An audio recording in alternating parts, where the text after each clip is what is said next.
Okay, this is Gary Johnson. I'm here with Robert Bowman, and Robert is an individual, a human being, just recently released from, um, I guess I would say the penitentiary or prison, and he has an interesting story to share with us. And he's just going to briefly give us a little background history, and he's going to tell us about his experience in prison and the length of time that he had to do. So, okay, Robert, I'm turning everything over to you.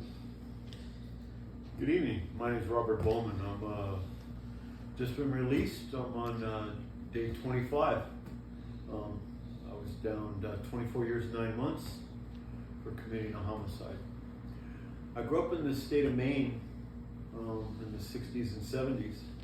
I had never seen a black, Asian, or Hispanic person until I later on in life as an adult, so I wasn't brought up in type of atmosphere where unfortunately prejudice and the color of your skin determine who you could become and who you could associate with. That carried on later in my life at 36 when I was incarcerated for my homicide.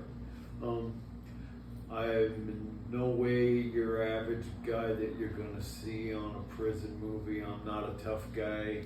I'm just your average working Joe.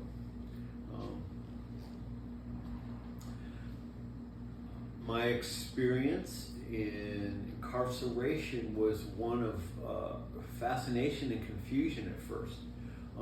I didn't understand why men that had no control over their own lives were spending their time trying to control others.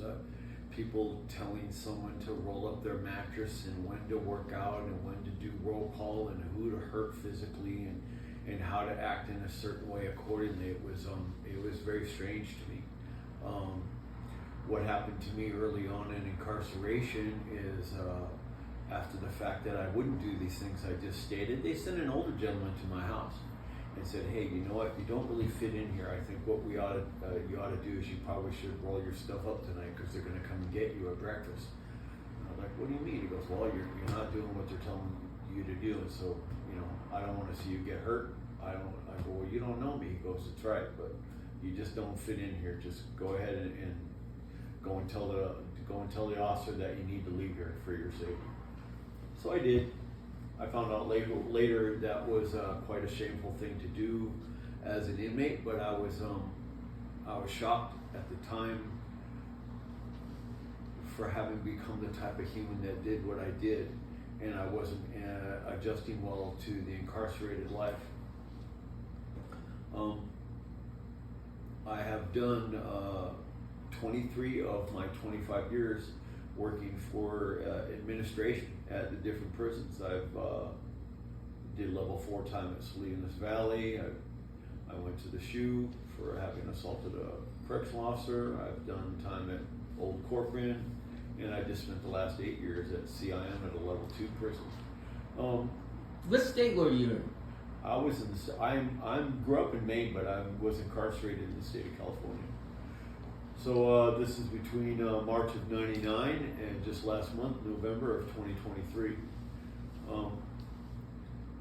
Prison life is very different in the fact that it's sad and the fact that people don't get to know each other for what's in their heart and what's in their mind. They're immediately judged by what's on the outside of their skin, and they're determined about who they live with and how they act and who they get to hang out with and who they get to trust. And it always seemed fascinating to me whether it was the African American people or the Hispanic guys. It's like, you're the same.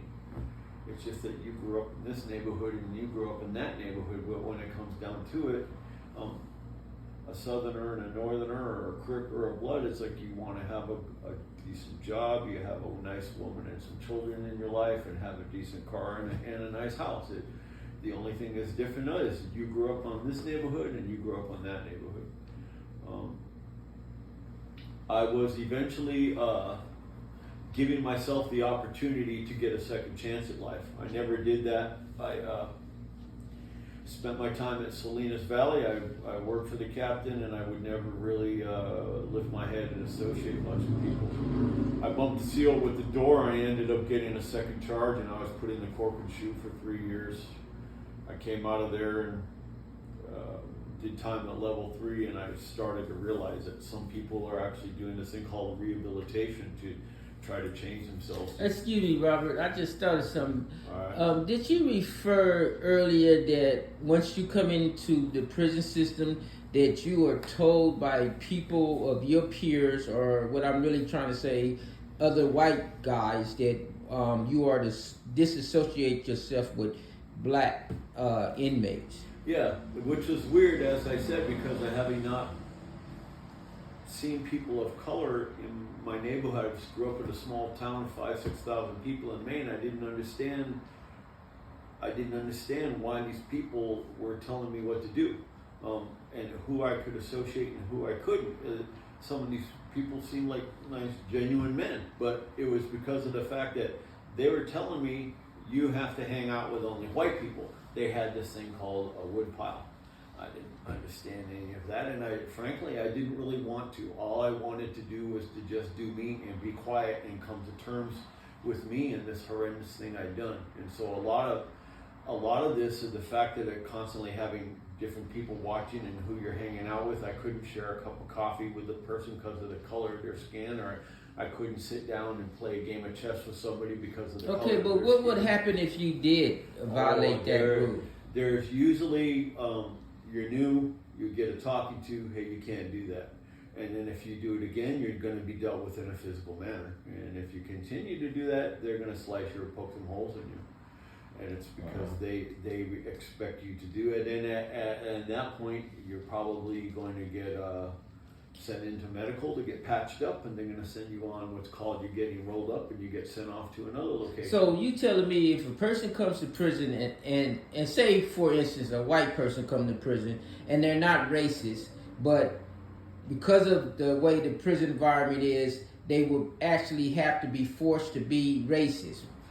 It's true. So I'm a self-proclaimed square, right? Mm-hmm. So and that's all fine, and they don't care. Either you're involved in the mix in the gang in prison or you're not. But you're involved with the people who have this your same color skin. So fine, if you don't want to be involved as a white guy in the white guy gang, then I can hang out with other squares. But those squares had to have white skin.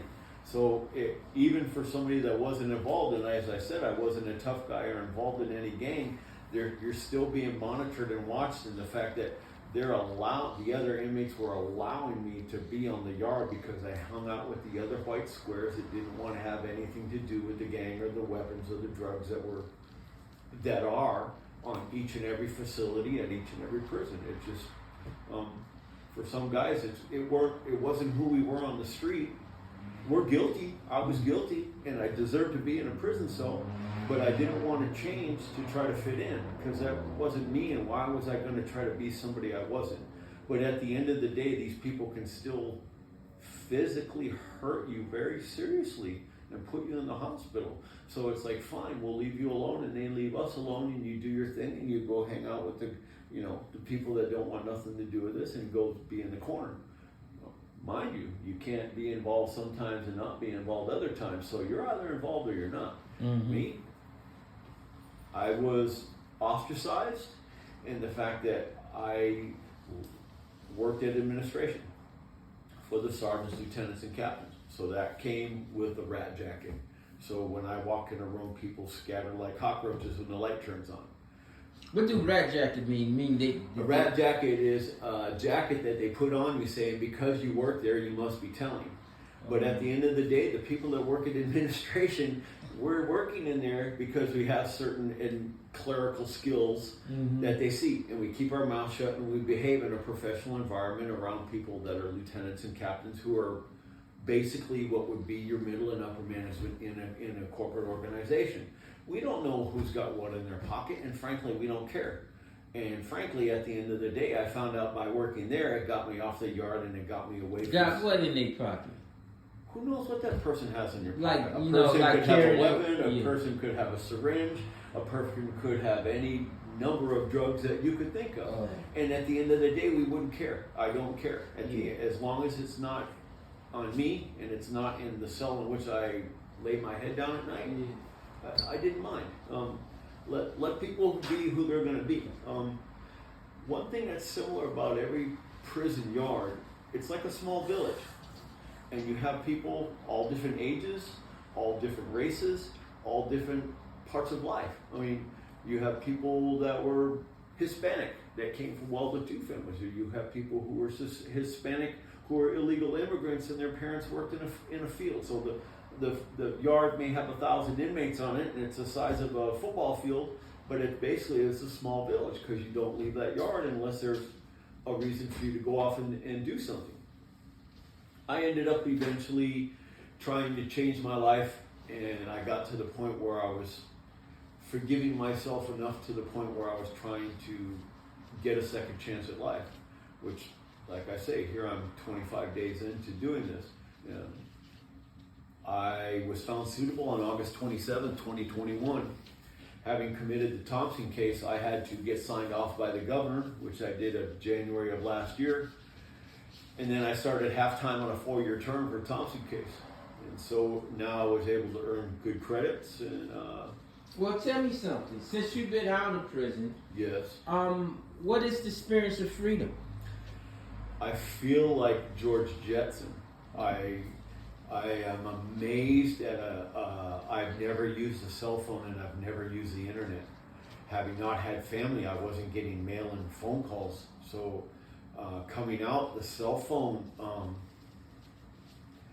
it's an addiction, but it's a necessary addiction to exist in this 21st century. I'm also amazed at the amount of homelessness and how people don't care about the homeless. Just close to here, a half a mile from here, is a 7-Eleven and a coin-operated laundry. And I go there to go to groups at night, and I walk by and I count 17 homeless men sitting together on a curb, and people walk by and don't care. And you can go a block and a half away and see another group of them sitting. But most of them homeless individuals are druggies. You know, you try to give them money and they're going to go use it for alcohol and drugs. And I'm pretty sure the community or the people that lives in the neighborhood is aware of that. So, you know. I'm only speaking from my experience. I got locked up in 99 and now I'm out in 2023.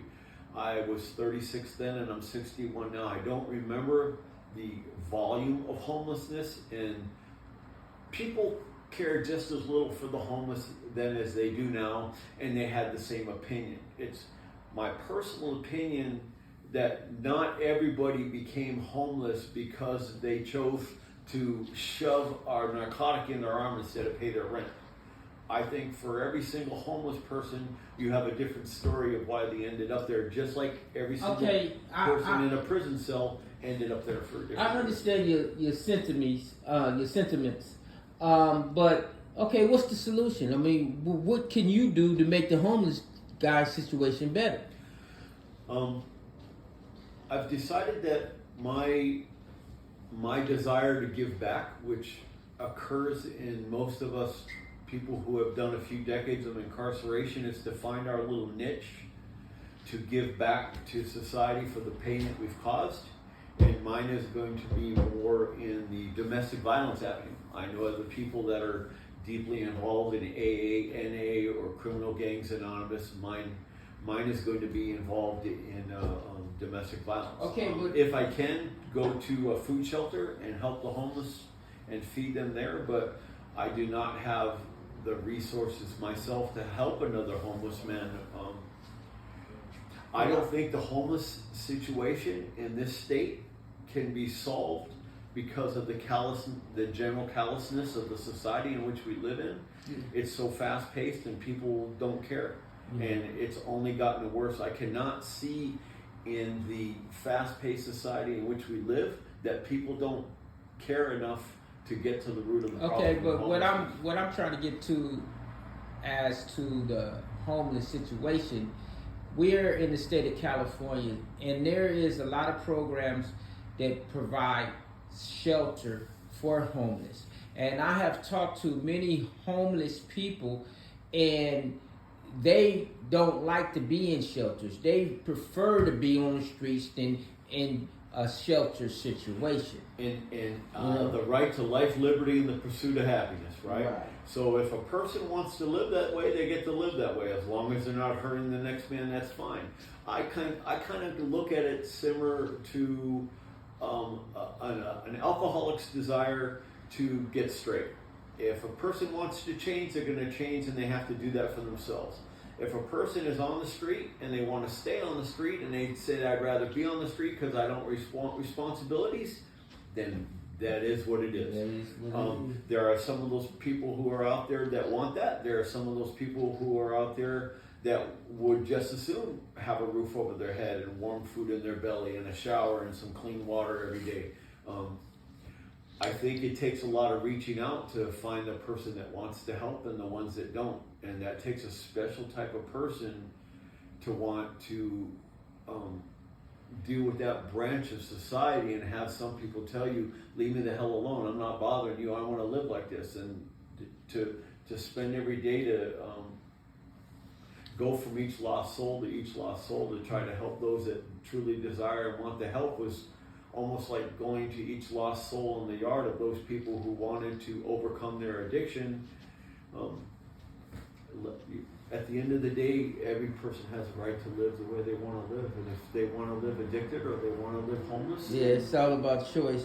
I understand that, but we came to the end of time. We like 16 minutes into this interview, and I want to thank you very much for your disclosure of your incarceration life, and especially shedding a little light on the racial issues that goes on in prison and how people is forced to be part of that. And congratulations for being home, and thank you very much, Robert. Thank you.